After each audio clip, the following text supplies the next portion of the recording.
We all want high-quality cannabis, but high-quality cannabis cultivated by people that genuinely have a love for the plant is preferred. Sacramento is home to collectively some of the best growers in the world.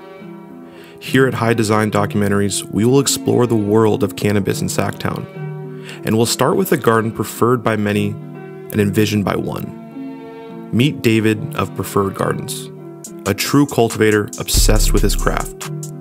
15 years of enduring the hardships of cannabis cultivation, from federal raids to having to continuously persevere through Sacramento's unique cannabis regulations. Nothing has stopped David from his passion, a passion that has led him to innovate in the mixed lighting space, producing a quality of flower that is truly mind-blowing.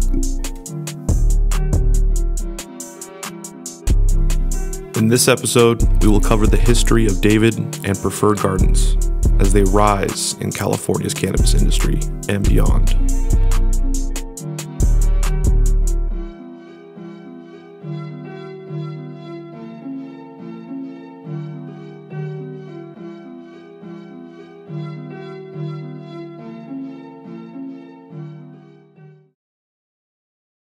They actually got raided really bad. Right after they harvested, I think they had like 400 or 500 pounds of outdoor, trimming and hanging and all that. And they, the cops came, kicked their door in, be total dicks to my buddy's mom, which is like the sweetest lady in the world. Wow. Yeah, kicked the door in, arrested my buddy's little brother. Just put them through hell. After they let us grow up there forever, they decided to pull the medical away from everybody because it was getting a little bit crazy. The county was getting saturated, right? And they wanted to go legal as well. So beforehand, they made this crazy decision like no one could grow here anymore, Wow. And it was too late. That's what they were doing their whole life, So That's ridiculous. they're not gonna stop, and they didn't think it was bad. So it's just what happened. For some crazy reason, because they knew us. They used to come up and count our plants because we could do the 99, right? Yeah. Weird. They would come up and they'd be like, "All right, you got your scripts," and they would look. It was crazy weird back then for cops to come around and look at your weed and tell you, "This is some good-looking purple weed," right? I would shit myself. Like I thought my life was over. So that's crazy. We had some huge plants, and the cops would come. They ever ask for any? They would be like, "Yo, let me get some ganj." No, they would just, make corny jokes. But they would really look at the weed because, they didn't see a lot of plants back then. They couldn't really it was impressive to them. Yeah, they were just curious almost. Yeah. Back then, we're talking. We started in 2005, so this is like maybe 2007.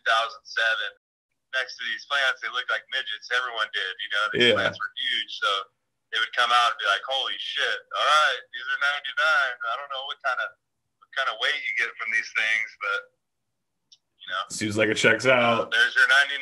It checks out. We're out of here." Yo, that's so weird though, because then years later, they're like, come and kick the door in. Oh, that's so weird. Yeah.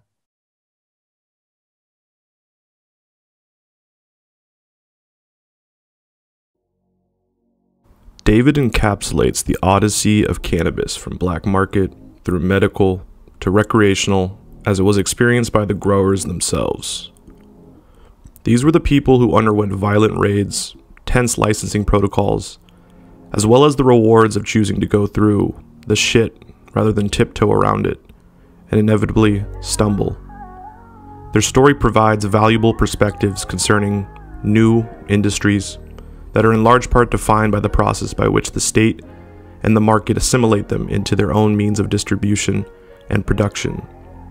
This is the quote, shit I referenced earlier, that David and Preferred Gardens would often find themselves positioned against. More on that later. With sensitivity for and pride in the work and materials they used, David and Preferred Gardens delivered both a quality product that is highly sought after, as well as a business model many grow operators would hope to replicate. However, their success is rooted in certain moments of spontaneity peppered throughout their history, such as their pre-medical days, like when David and those he worked with accidentally utilized living soil, a preamble of sorts foreshadowing his and their natural sense of creativity and proclivity for excellent cultivation and innovation. They didn't necessarily know living soil was a thing at the time, but the process they found the most agreeable with their own ethos was indeed one of the best methods for the plants themselves. In other words, these motherfuckers had green hands and green minds. Fuck a green thumb. That wouldn't be enough for what they were dealing with and where they were headed. When you sit down to speak with David today, you're facing a man that has seen it all in the industry. He knows when pricing for various products is bullshit, where to get the quality stuff, usually through him and for the right price this time, and who's going to be able to actually shoulder the burden necessary to grow good weed, and a lot of it. You need someone to help you set up a new grow in Oklahoma? David is your guy. You're in Michigan and already got an operation but need efficient standard operating procedures? David's got it covered. He has hands at the ready, and if he doesn't at the moment, he knows how to find them and get them prepped and trained up to his standard. Again, the guy knows his stuff. For now, we'll just leave it at that.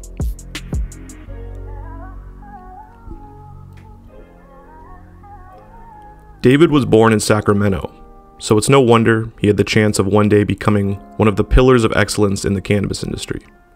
Sacramento being one of the many cannabis meccas.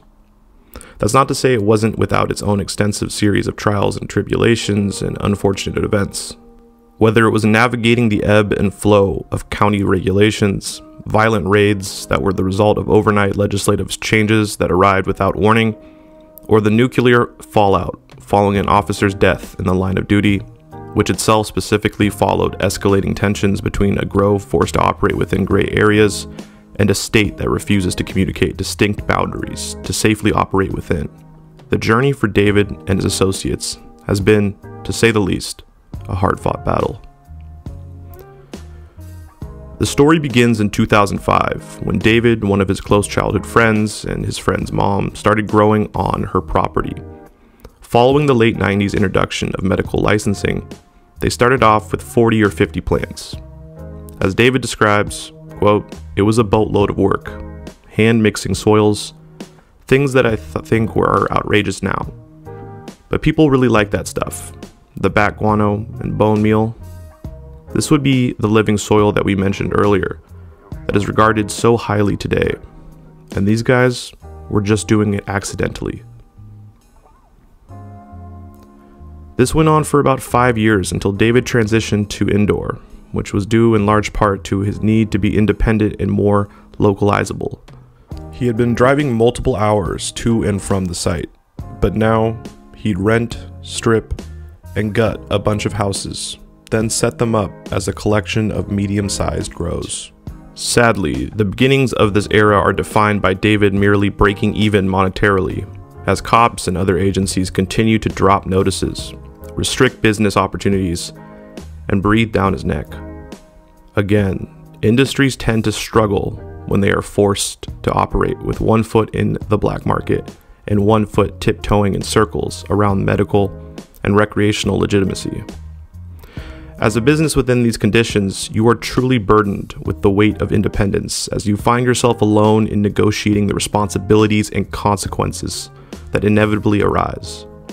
However, this independence also allows for David to claim the entirety of his pride and glory.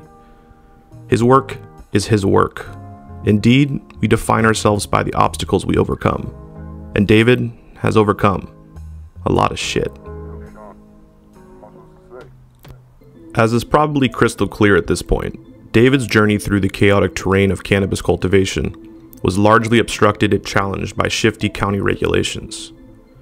And this, of course, was a common at the time, and still is. Other companies like Alien Labs, Lumpy's, and Green Dog that operated in and around Sacramento. Alien was in Redding, Lumpy was in Vacaville, and Green Dog was in Grass Valley, all played within the narrow margin between the black market and the imminent licensing and regulation. At the time, they all, like David and Preferred Gardens, were diamonds in the rough.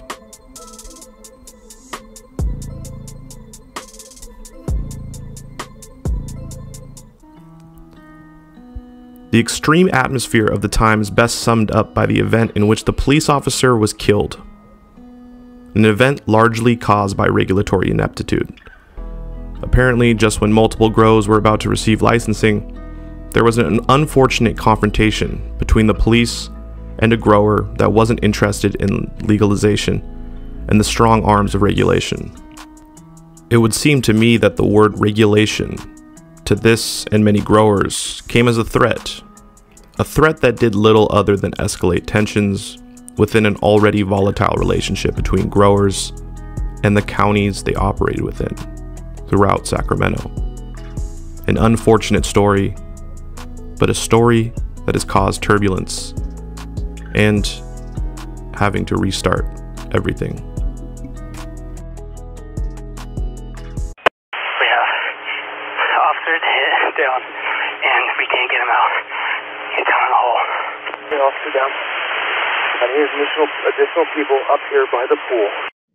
Police surround the home where one of their own was shot and killed trying to do his job. Neighbors say they heard the commotion but couldn't tell what was going on. We woke up to gunshots. You woke up to gunshots? Yeah, gunshots and helicopters and sirens. It was just like, oh my lord, my fight or flight mode kicked in and it was like, stay calm. Leslie Rich lives just yards away from the home where Deputy Brian Ishmael was shot. Rich says he had responded to this area before. He was very kind and he was always good with my kid. The El Dorado County Sheriff says 2 people have been arrested in connection to this shooting. One of them had been shot and was taken to the hospital. The sheriff says there could be other suspects still out there, making some neighbors feel uneasy. El Dorado County Sheriff John DeAugustini says the legalization of marijuana doesn't remove all crime.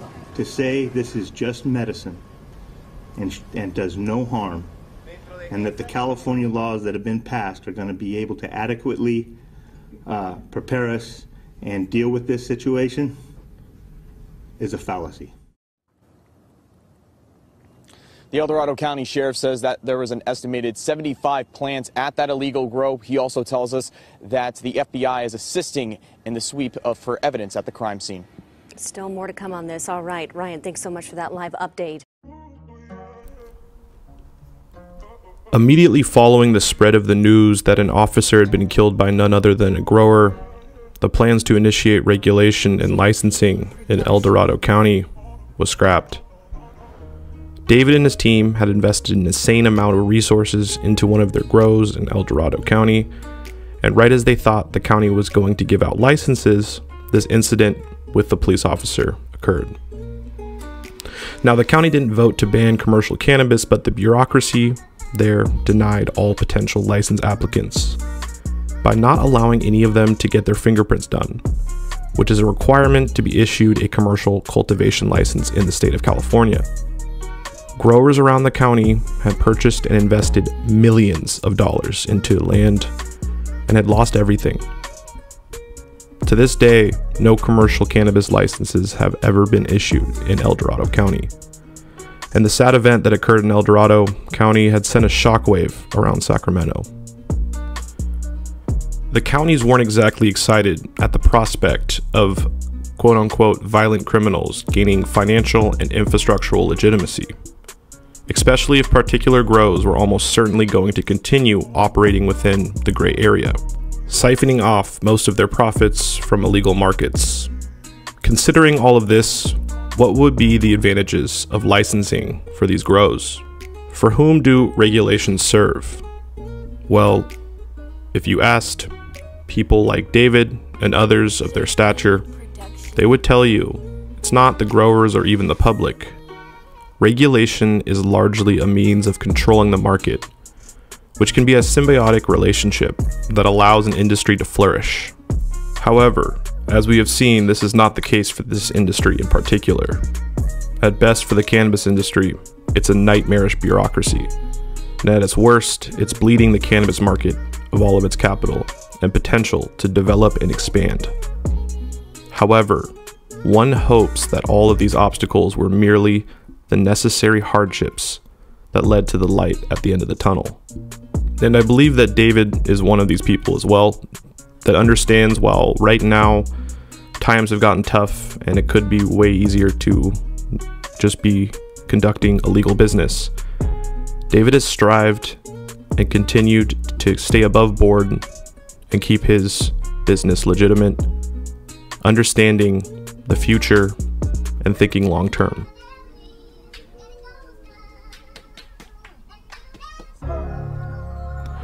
Remember the raids briefly mentioned before? David was blindsided by 2 separate raids, all in 1 year, both of which were caused by regulatory decisions made without appropriate communication to the growers. It would seem that from the beginning, counties weren't interested in a mutually beneficial relationship with the cannabis industry, but rather wanted to offer legitimacy in exchange for a sense of servitude. I mean, I guess it makes sense. They've made so much money by way of the war on drugs and the necessity to arm militarized agents with expensive toys that legitimizing the cannabis industry's challenges at least one flow of state capital. It's no surprise that some counties in California to this day have not legalized or regulated the industry, and that some grows continue to operate in the shadows. And who can blame them? And of course, it's not all so harsh and cruel between the two quote-unquote groups. David and his crew have had many straightforward interactions, sometimes comically so, with regulatory agencies such as the police. Once in the earlier medical days, the police came by David's grow to check that it was all under code, which at the time was something like 90 plants. When the officer arrived, they were amazed. They had never seen anything like it. Rows and rows of plants that were nearly scrapping the ceiling. Buds the size of those pine cones that fall and kill people. Leaves like arrows from 300 that blot out the sun. One cop was so impressed they just stood in place silently, jaw hanging open. They didn't know what to say, so they would just start counting. 1, 2, 89, 90. Yep. They got 90 plants. Y'all are good. And then they'd just leave. All this during the chaotic days where truly nothing was set in stone legislatively speaking. Even David and his crew were left speechless in those moments. It's sad to say, but these funnier episodes were few and far between, especially when one considers the onslaught of regulatory bullshit that David and the like were forced to trudge through. The hardships and turbulence of the ever-changing cannabis regulations in Sacramento and that of California has refined David and Preferred Gardens, creating a grower, an entrepreneur, and a brand that is truly authentic and obviously very resilient.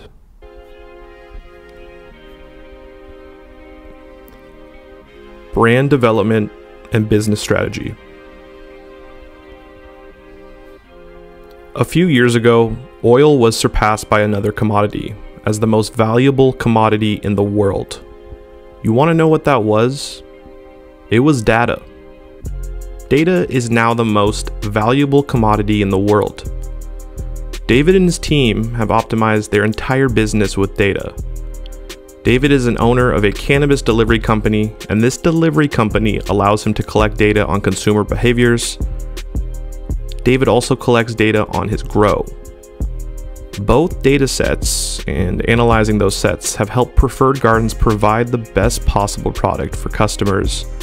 It also helps with innovation in the cultivation space.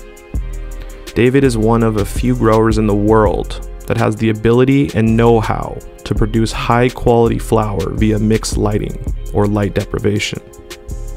While David started as just a grower, he and his team have been sure to focus on how data can be analyzed and utilized to make every aspect of their company better.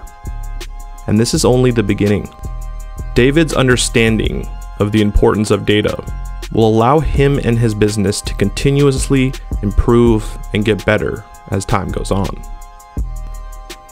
David is a weed snob that is determined to prove that mixed lighting can produce just as high quality cannabis as indoor grows can. And in my opinion, I think he is close, if not already proving it. Now, mixed lighting or light deprivation is the future of cannabis cultivation. Why? Well, because people want high quality indoor cannabis, but the problem with indoor is that the amount of energy it uses, and long term, we will see a lot of growers start to switch over to mixed lighting from indoor, because the cost of indoor will be too much. Data has informed David. Around 70 to 80% of customers want high quality cannabis for an affordable price. And David and Preferred Gardens have adjusted and adapted to that data set. David is leading the way and innovated in the mixed lighting space. The quality of cannabis that Preferred Gardens has is absolutely insane. These light depths look, taste, and smell like high quality indoor cannabis. This insane quality being produced via mixed lighting by David and Preferred Gardens has allowed them to move into other states. Preferred Gardens will be moving to Florida and a number of other states. Whether David is consulting in states or the Preferred Gardens brand is in states, the amount of growth has been massive. Growers, celebrities, musicians, and entrepreneurs have reached out to David and his team to see if they can work with him, and in the long term, I think David is going to really be able to leverage his knowledge and standard operating procedures into a number of amazing opportunities to help grow the Preferred Gardens brand. And with the innovation in mixed lighting, he will be able, like I said, to keep prices low and quality high. By the way, if you haven't checked out any of the other high design documentaries, I highly recommend you guys go check out the last two, where I covered Burner and the Cookies Cannabis brand, and Ivan and the Jungle Boys. The links will be down below. David is someone that truly has a love for cannabis cultivation. While he has a vast knowledge of the business of cannabis, his true passion lies within innovating the cultivation space. One of the main reasons why I wanted to tell David's story was because he's a genuine guy. And in this industry, people like David are not very common. While the emergence of the commercial cannabis industry has brought a lot of good, there are some downfalls to it as well.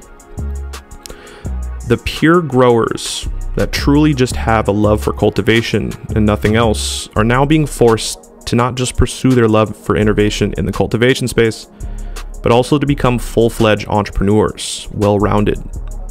Whether you find that to be a negative or positive, the fact is, if you want to be successful in this cannabis industry, you have to understand cultivation and the business around it. I think David's story showcases the road that cultivators must take if they want to survive in this industry. Understand the business and marketing, or get left behind. Sacramento is home to some of the best growers in the world, and David's Preferred Gardens showcases that excellence. I am extremely excited to explore the other amazing stories and companies that are home to Sacramento and beyond.